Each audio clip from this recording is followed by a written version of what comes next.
All right. Good morning, Seth. Thank you so much for being on the show today. What a treat. It's great to meet you.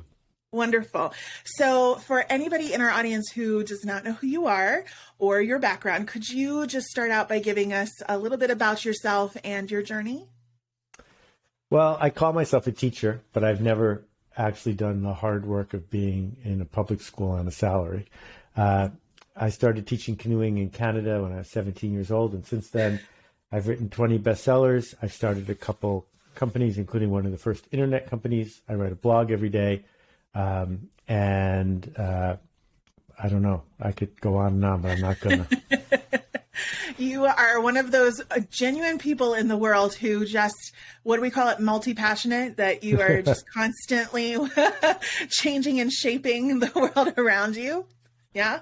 I'm doing my best. I'm easily distracted, but mostly if I can contribute, I learned from my parents that that's an obligation and a privilege in one. Yes. And that's something we have in common. My dad always used to tell me, if you wake up and you put your feet on the ground in the morning, you have an obligation to serve. So, so I said this earlier offline, but I'm going to say it again, that as I transitioned out of the classroom and into entrepreneurship and in a world of serving teachers, it's a weird juxtaposition because as educators, we are trained to serve first and sometimes at the sacrifice of ourselves. But in business, it's the opposite. And so finding your work at the beginning of my entrepreneurship journey has really been such a blessing because you taught me that selling doesn't have to be sleazy. It doesn't have to be weird. And it's really just a conversation between two people built around empathy and communication. And so I have this understanding of how to serve people in a new way. That said, education as it stands is in a state of crisis at the moment. And so how can educators better market the changes that are needed to move forward? Well, it's a great question. And the crisis is long overdue because the world changed, but education did not. So let's go back a little bit. Many of your listeners know who John Taylor Gatto is, but basically what we know is that education in this country is based on the Prussian paramilitary system from the 1800s, and it was designed to create compliant factory workers. There was a huge shortage of people who were willing to do what they were told indoors all day, over and over and over again. And so industrialists put up whatever money was necessary, whatever political influence was necessary to create this system where we're training people to ask, will this be on the test? Because that teaches kids to go get a job. And will this be on the test worked great for a really long time. And now it doesn't, because with AI and with outsourcing and with a fast changing world, with a world filled with misinformation, just asking, what do you want me to do now, is not going to help people become who they can become. And the problem is that good teachers, teachers who care, are trapped in the middle. They are trapped between what they know to do, what they want to do, what they yearn to do, which is to lead, to teach, to connect, and what the system is pushing them to do, which is to comply under surveillance and test management. And parents and teachers have to stand up and say, nope, not on my watch. And we have to figure out how to tell a story to the board, to the administration, and to the parents that helps them understand that the single best thing they can do is encourage their kids to learn, not worry about the sticker on the back of their car. And that's a long conversation about how to tell that story. But first, you got to realize that that's what you need to do to achieve your life dream.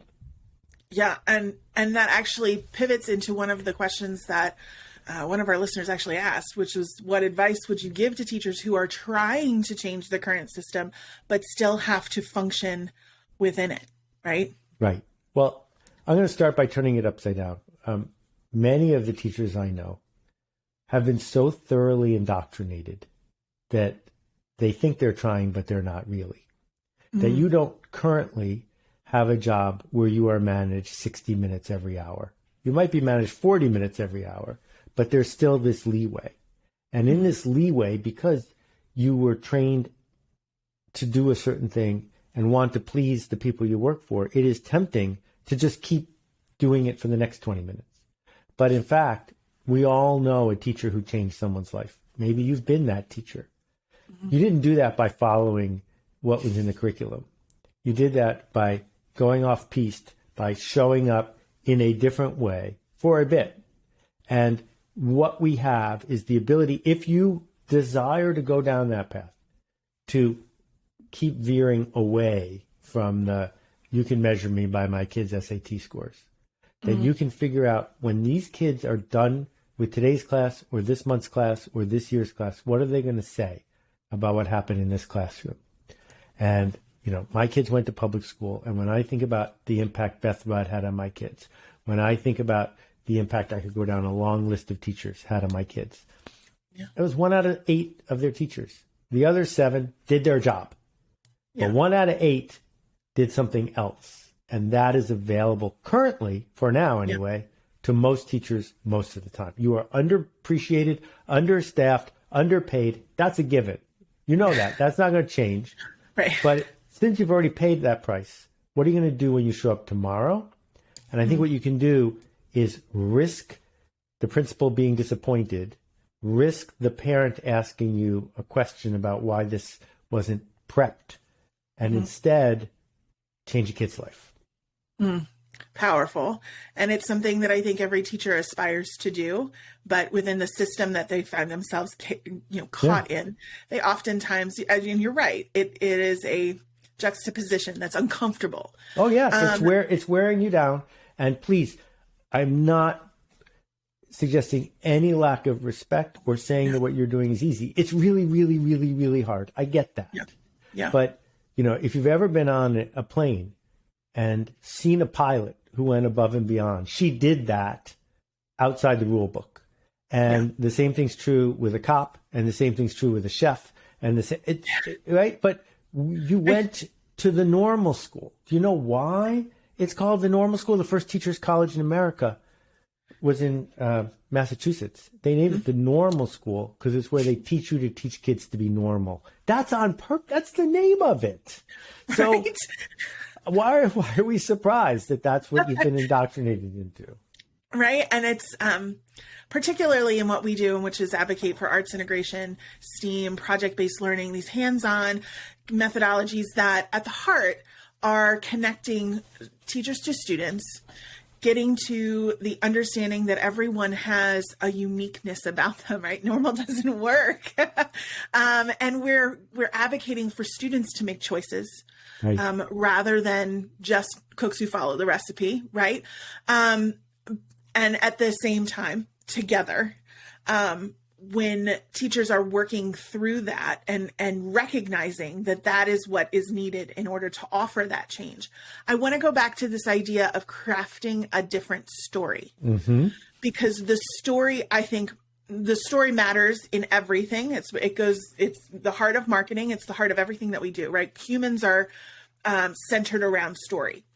And so when we're talking about working with leaders, working with parents, and I want to get to leadership in particular a little bit later, what or how can we craft the story in a different way that's more compelling, right? That's, the story has to be more compelling than the one that is currently being bought.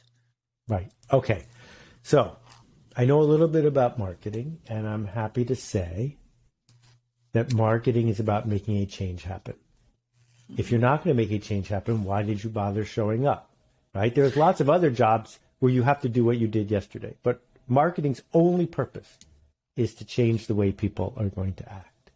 And when we think about arts in particular, what we need to sell kids and parents is not that we are going to teach your kid craft, because we don't need any good oil painting. We don't need any good pottery, and we don't need any good sculpting or performance. What we need is bad sculpting and performance. What we need are kids who are willing to find the guts to speak up. So I produced the fourth grade musical years ago, Wizard of Oz. It was a triumph. They're still talking about it 20 years later. And we had 3 months to prepare. And the first month, no one got a script. for the first month, all we did with these 9-year-olds is get them to be loud, to stand up in front of other children and sing loudly, speak loudly, show up and say, hello. That is really hard for an indoctrinated 9-year-old girl to do. Yeah. And to be able to have that experience, and for me to hear from a young woman 6 months ago, reminding me of what happened to her when she was 9 in that production. Mm-hmm. That's why we do it. Not because there's a Wizard of Oz shortage, but because it helps someone become a person who realizes that failure isn't fatal. And so the story we have to tell as marketers is to create tension, not to relieve tension, but to create it. Because the only thing that goes with change every time is tension. The tension of this might not work. The tension of I'm not sure. The tension of what happens next. Yeah. So your job as a teacher or an administrator is to create tension, not to relieve it. And that tension can be created in lots of ways, but you have to do it with intent. Now, I'm going to ask a couple of questions because this will make a lot of people uncomfortable, right? They're not used to creating tension. It's the other way around.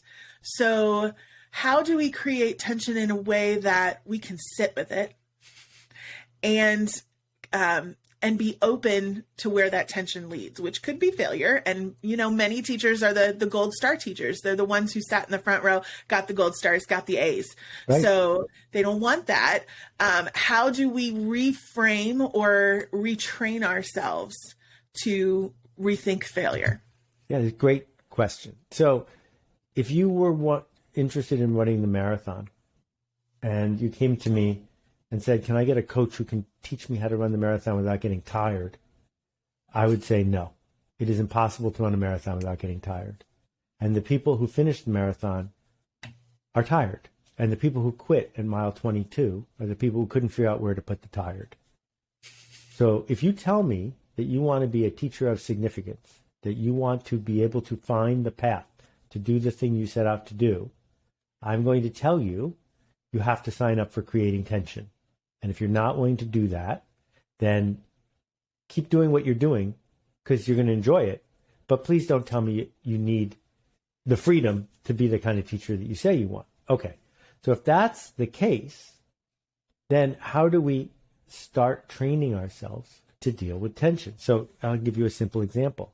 Mm-hmm. You are sitting with an 8-year-old or a 12-year-old and you have their work in front of you and you look them in the eye and say, I'd like to give you my thoughts on what you just did. And they look at you and then you sit quietly for 15 seconds and say nothing. How does that make you feel? How does that make them feel? And then when you say what you say, how does that make them feel when you relieve that tension? So it's only 15 seconds. It feels like 10 minutes. Yeah. And so we start with little tiny steps like that, right? That when you don't go from here to doing a TED Talk, but maybe you go from here to doing a practice TEDx that lasts 4 minutes, and then you work your way up to doing a TEDx, and then blah, blah, blah. So it's the stepwise progression, which is the way we learn everything. Right. And when we have the chance to introduce, when we say to a kid, I had really high expectations for what you could accomplish, but when you just phone it in, I think you're disappointing yourself. Most kids will respond to that by saying, how do I do better? As opposed to saying, I gave you a B- because you didn't meet standards. Most kids will respond to that by saying, well, I guess I'm a B- student. Right. And or I don't care. They're going to live with that for the rest of their life. Yeah. Yeah. This reminds me of Eric Whitaker. I'm not sure if you know who he is. He's an American composer who works specifically with virtual choirs. Interesting guy. He talks a lot about the intention of silence. I mean, I think he wrote an entire piece with silence in it. But the idea of creating space and leveraging that space to allow people to wonder, right? To be curious. And I think that leads to the next component that I wanted to ask. When you can't do this alone, you can't do a change effort alone. And so one of the things that spoke to me most from one of your books, This is Marketing, was the phrase, people like us do things like this. And I think that speaks to the idea of community and that you're building this tribe together. I think especially when we look at change movements at schools, we talk about this in our company all the time, that it's never going to be the broad brushstroke, right? It's the frustrating part for me when I go out to schools and I'm like, if you would just use this approach, you would see such better results, right? But it's these small grassroots communities that we do this and we recognize this. How do we build something like that in our schools as educators who are, we're going to talk about this when we talk about your new book, but the idea that everybody is a leader at some capacity. How do we build communities like this where people like us do things like this? So the sentence is a tautology. It doesn't mean that you look a certain way. It means that if you act a certain way, you are part of a certain group of people who act a certain way. That is the definition of culture, right? Mm-hmm. That if you go to a jazz concert in New York City, at the end of the piano solo, people will quietly applaud. It's not silent. No one cheers. They will quietly applaud. People like us who go to jazz clubs do things like this. Well, when we think about the culture of a school, who gets rewarded? Who gets amplified? That when the Sternlichs went to Vietnam in the 1970s trying to help with community malnutrition, they could have shown up and said, we're from the West, from privileged, wealthy countries. Do what we say and your kids will not go hungry. But instead, they went around and they found the few families whose kids weren't malnourished. Mm. And they had those moms, put them up on a pedestal and said, tell all the other moms what you're feeding your kids. By identifying the positive deviants and amplifying them, mm-hmm. you establish people like us do things like this.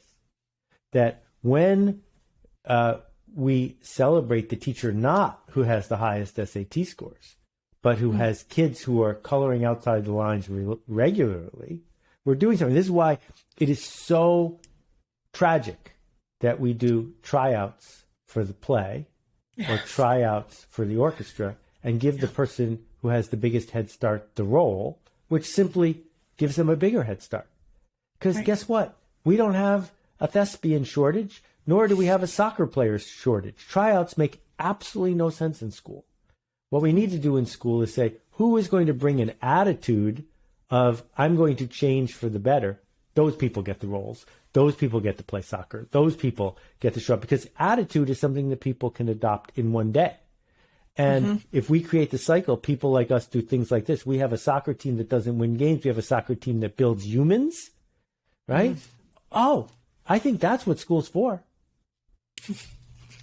It's true. Instead of being normal, right? Instead of building normal, we build humans, right? Yeah. So, and this is spurring a lot of different thoughts. So I'm kind of pivoting a little bit. I was actually just thinking about this example that you just shared about tryouts because my daughter literally just went through JV tryouts for lacrosse last night. And when she came home off the bus, she said, it was great, except that the girl that I was up against, she's just a little bit better than me because she's a sophomore, but she's mean. She's just mean. She was talking nasty about everybody else. And so my question to her was, what did the coaches do? Nothing. Of course we were trying out, right? It was about the skills. She was like, Mom, it's about the skills. It's not about whether she's nice or not. But that's not a good word, skills, because being nice is a skill. Yes. Well, and that's what we were talking about. I was like, yeah, but you got to practice being nice too. If if your home setting is nasty, we got to work on being nice, right?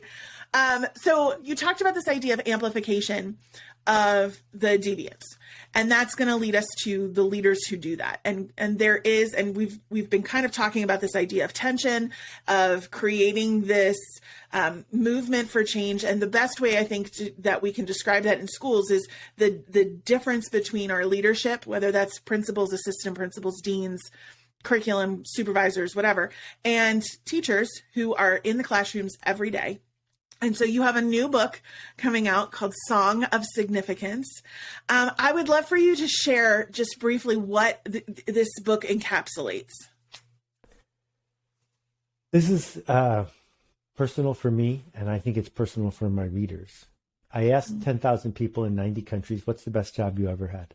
And I gave them a whole bunch of choices. And almost nobody picked. I got paid a lot. I got to work whenever I wanted. I got to travel. What people picked were I exceeded my expectations for myself. I was treated with dignity and respect, and I made a difference. Well, if that's the best job you ever had, why can't you have a job like that now? And when we think about what attracts someone to being a principal, what attracts someone to being a bureaucrat, they're not bad people, but they've been indoctrinated into the fact that their day gets harder when they don't color inside the lines.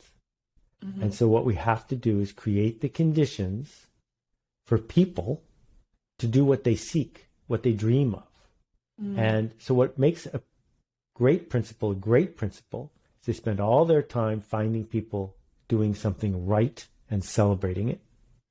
And it spreads.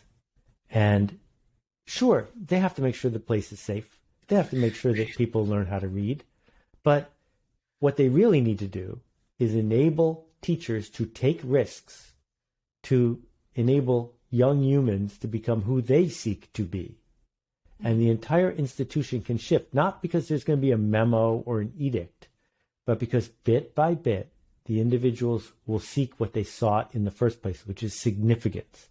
And significance to me means you made a change happen. You personally made a change that you are proud of. Because I got to tell you, we are rapidly approaching a time when if all you're doing is drill and practice and flashcards and test prep, I got a computer that can do that better than you and cheaper too. Yeah. Yeah. Well, and that's why I will tell you this, Seth, I've never seen teachers more scared of something than I've seen them of Chat GPT and of AI. I have never seen them more scared. And I am sitting here going, it's a calculator. It's the same thing as a calculator. It's a tool. Why are we scared of a tool? But it's to your point, right? If a computer or AI can do everything that we can do as teachers, which we can't, but that's another discussion, then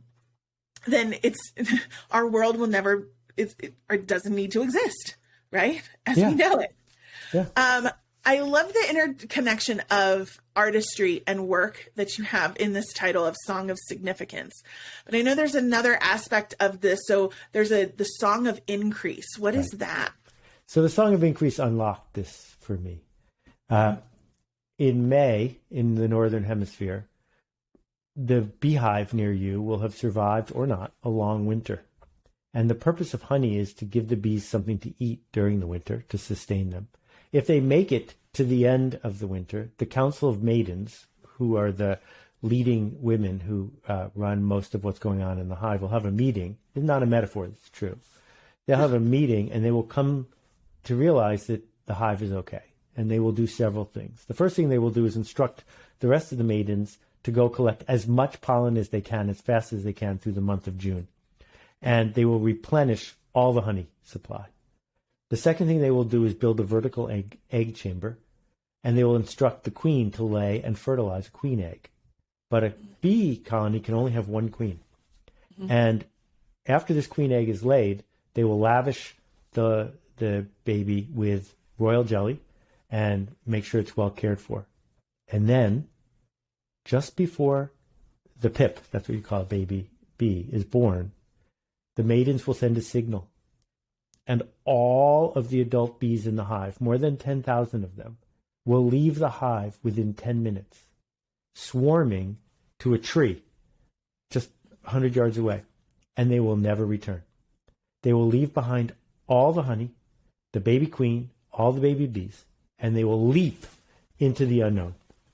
And then they have 3 days to find a new hive, a new place to live. And if they don't, they're all going to die. And that leap, that song of increase, to say, I am not going to stay here. I am going to go do that other thing, make that change happen. When you hear it, when you see it, when you see that swarm that seems chaotic but is not, we look at ourselves and we say, and what are we going to do? Right? Did we build all this? Did we burn all that carbon? Did we create all of these systems so that we could just say, what do you want me to do today? I don't think so. I think we have a chance to sing the song of increase and not get stuck in the song of safety. So in this story, the song of increase is spurred by the direction of the maidens, right? If I heard you correctly. So what spurs us for our song of increase? Right.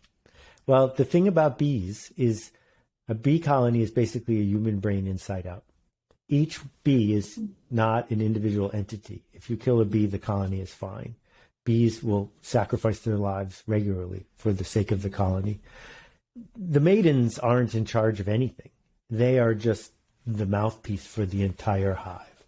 We are the maidens. We are the queen. We are all of it. The only thing that can spur the song of significance is you. You will not get a memo. You will not be indoctrinated into doing it. I was lucky. I had a job where that was expected of me in 1984. You shouldn't wait for that to happen. You shouldn't wait for David Cease to say, oh yeah, I got this brand and a whole bunch of money for you to spend. Go. I know you're unqualified. That was a miracle, right? But my example isn't the real example. The real example is every teacher who has ever shown up and made a difference. They are just as qualified as every teacher who didn't make a difference, right? That the teachers who went out of their way for me, I was invited to Mr. Guillaume's 80th birthday party. And I met him when I was 8. And I think of him all the time. Every year on June 14th, Flag Day, I remember it's his daughter's birthday. And how many people are going to come to your 80th birthday party? I think that's worth asking yourself a question. Yeah, for sure. So additionally, in this book, I want to kind of shift gears a little bit because teachers are practical beings. There's a grid in your book that I found really interesting. This intersection of trust and essential work. Can you talk about what's in each of those quadrants and how do we get to the quadrant we really want to be in? Yes, and I know a lot of people are listening, but I have it right here, so I'll just try to talk us through it. Some things need to get done are high stakes, and some things are low stakes. Flying an airplane across the country is high stakes. If you make a mistake, something's not going to work, right? On the other hand, there's lots of low stakes stuff. If you go to order a piece of pizza and it's 10 minutes late, no one's going to die, right? Right. And then there are environments, low trust and high trust. So a high trust environment is you went to see a concert. There's 7,000 other people there, but the musicians, they trust each other. That Bobby Weir and Jerry Garcia can trade riffs back and forth, and they know that they're not going to get undermined in front of all those people. It's high stakes and high trust. High stakes and high trust is where significance lies. High stakes and low trust is we're going to put you under surveillance.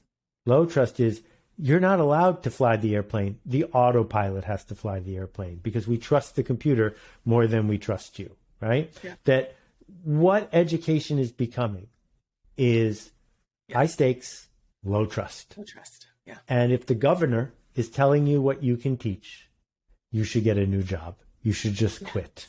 You should not work there because they've insulted you by saying, I do not trust your judgment on how to teach these children. It's high stakes, low trust. We're going to surveil you. And surveillance keeps going up, up, up. And you can make a lot of money doing that. Amazon is a very low trust organization. Every step by every worker is measured. Bloomberg, which is a multi-billion-dollar company, counts how many keystrokes its employees make per hour, right? You don't have to work there. You can decide the indoctrination isn't worth it. I am going to go find a high stakes, high trust environment. But the problem with that the challenge, not the problem. The challenge is you're on the hook. And fish don't like to be on the hook, but people should be on the hook, right? You want to be treated like a surgeon, like somebody who has a scalpel and no one's going to tell you how to do your job better than you because you know what to do. Right. And we are seeing institutions arising where individuals are showing up and saying, put me in, count on me, I trust you and you can trust me. And if you are in a low trust environment, you either have to earn trust or leave. You're not allowed to whine about it. So how do we move from that quadrant to the other? How do we build trust and, continue to work in this essential area of where we have significance? You make promises and you keep them. And again, I believe in public schools. I put my family where my mouth is. Yeah. But there are some institutions that don't deserve you. And if you're in one of those truly, you should leave. And we know that great teachers are doing great work. But you have to make big promises and you have to keep them. And you begin by making little promises and keeping them. And the problem with the normal school is they have indoctrinated you into making the smallest possible promises. So you don't get into trouble, because that's what you've been doing your whole life is, will this be on the test? I got an A, I got promoted. Well, then why are we surprised that when you finally reach the pinnacle of your career, that's all you get to do? And that's not significant. And that's not worth the low pay and the hard hours and the low respect. You can do better than that. And the way you do better than that is by figuring out who you can look in the eye, who you can challenge, where you can create tension, and not say this is the administration's fault. Because right here, right now, you have enough freedom to make some choices. And I've had teachers in my family my whole life. And my dear friend Patty Jo Wilson is a world-class teacher. And I saw what Patty Jo Wilson did with low-income kids who had been taught for their whole life not to believe. And her ability to, with not a lot of credibility, earn the trust of those kids to get them to believe. And then people like us do things like this. And it all begins to change. So I have such respect for the people who are listening to this, and I know how hard it is. But there's just one step left to take, and that is the step toward claiming significance. Yeah, absolutely. And I think they're yearning to do that. And this is the key, is the yearning to do it. The only thing that's stopping them from taking the leap, from leaving the hive and finding it, is the fear of dying, of not finding the other hive to be able to live in, and the fear of dying. But as people who have taken leaps, and I'm sure you can attest to this as well, we're built to be able to find the next step. I truly believe you take the leap, you're going to land somewhere, and it's not going to be in a box somewhere that you can't feed yourself. You're a smart individual. You can figure it out. Yeah. It might not work this time, but if you have the foundation and you're smart about it, you'll get another time and another time. Yeah.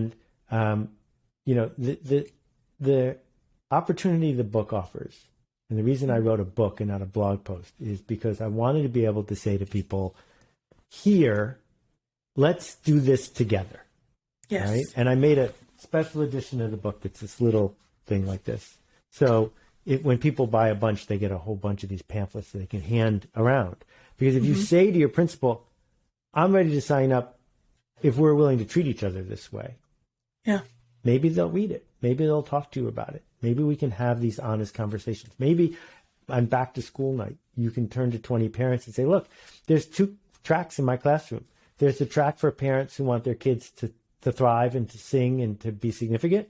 And then there's the track for people who just want the minimum. You raise your hand and I'll do whichever one you want. But this is what you have to do on your end to earn that slot. And parents also have a lot going on in their lives. They're all overwhelmed.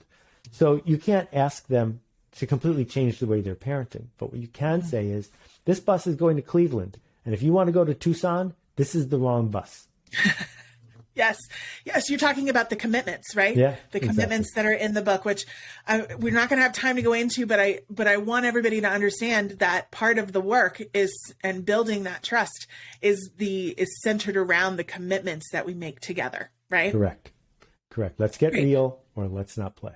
Yes. So before we leave, I always ask my guests the same ending question. If there's one thing you would love educators to know about change and creativity, what would it be?